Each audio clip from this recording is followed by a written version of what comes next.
ইমানের ভিতরে শক্তিশালী ইমান দান করেন, স্ট্রং ইমান দান করেন।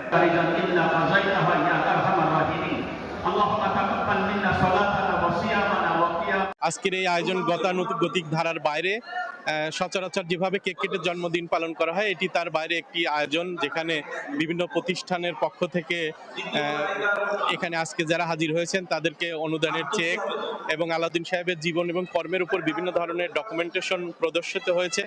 তিনি যে একজন অনুপ্রেরণার উৎস হতে পারেন এ বিষয়ে আজকে বিভিন্ন শিক্ষা প্রতিষ্ঠান থেকে আগত শিক্ষার্থীদের উদ্দেশ্যে তিনি বক্তব্য রেখেছেন।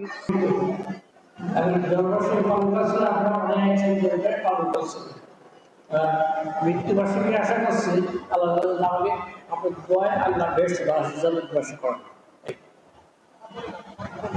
আমি যে কর্মকর্মী করছি নিজের ছাত্র করি, যাই করছি স্কুল কলেজ রাস্তাঘাট যাই কিছু করছি, গান করেন সব মানুষ কলেজে যাবে যে ছাত্র সেই করি।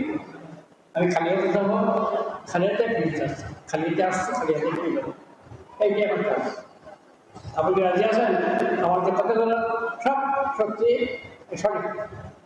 আসছি খালিয়াতে, খালিয়াতে ফিরে যেতে হবে। সুস্থতা থাকে, জীবন যাপন করতে পারেন। মহান আল্লাহ তাআলা যেন আমাদের সেই দান করেন, যেন আমরা সবসময় মানুষের পাশে দাঁড়াতে পারি। গরিব দুঃখী যারা অসহায় ব্যক্তিদের পাশে যেন আমরা সবসময় দাঁড়াতে পারি।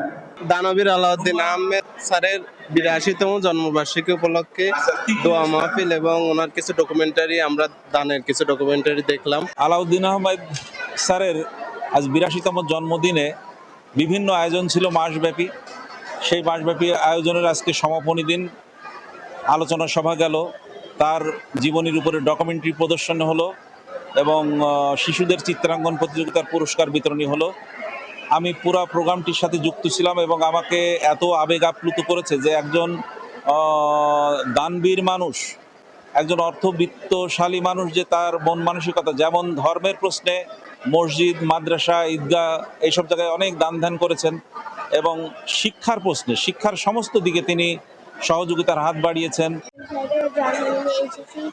আর এই পুরস্কারটা আমি আমার ড্রয়িংয়ের জন্য আমি এই পুরস্কারটা পেয়েছি, আমার খুবই ভালো লাগছে। আর এই প্রতিষ্ঠানটা এত সুন্দর করেছে আলাউদ্দিন সাহেব, সবাইকে ধন্যবাদ। জনাব আলাউদ্দিন আহমেদ স্যারের ৮২তম জন্মদিন উপলক্ষে আত্মীয় সম্মেলন ২ এর আয়োজন করা হয়েছিল। এখানে বিপুল সংখ্যক মসজিদ মাদ্রাসা থেকে প্রায় ২,০০০-এর উপরে এবং অত্র কুষ্টিয়া জেলা সহ দেশের বিভিন্ন অঞ্চল থেকে প্রায় ৬,৫০০ থেকে ৭,০০০ গেস্টের আগমনের মাধ্যমে একটা আত্মীয় সম্মেলন অনুষ্ঠান উদযাপিত হচ্ছে।